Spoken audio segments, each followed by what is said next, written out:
New ইয়র্কবাসীদের জন্য home care সার্ভিসকে আরও শক্তিশালী করার পরিকল্পনা গ্রহণ করেছেন গভর্নর ক্যাথি হোকল। এই লক্ষ্যে তিনি তার নতুন পরিকল্পনা ও পরবর্তী পদক্ষেপ ঘোষণা করেছেন।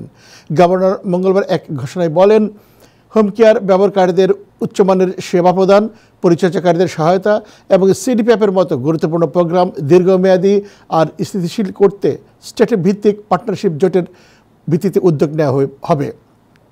এই জোটে 30টির মতো আঞ্চলিক সংগঠন থাকবে এবং সদর দপ্তরের তত্ত্বাবধানে জোটের কর্মকাণ্ড পরিচালিত হবে। এতে 1200 নতুন কর্মসংস্থানের ব্যবস্থা হবে। গভর্নর বলেন, এই উদ্যোগ প্রায় 2,50,000 নিউ ইয়র্কবাসী হোম কেয়ার সেবা পাবেন এবং এই পরিকল্পনা আগামী বছর অর্থাৎ 2025 সালের মাঝামাঝি সময়ে কার্যকর হবে।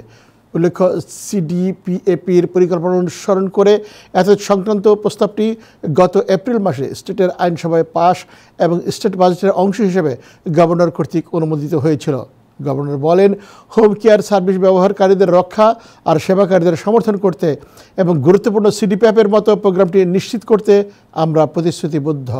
তিনি বলেন, আমাদের পরিকল্পনা অংশীদারিত্বের ভিত্তিতে একটি শক্তিশালী সিডিপিএফ ব্যবস্থার মাধ্যমে নিউ ইয়র্কবাসীদের প্রয়োজনীয় উন্নতমানের সেবা প্রদান।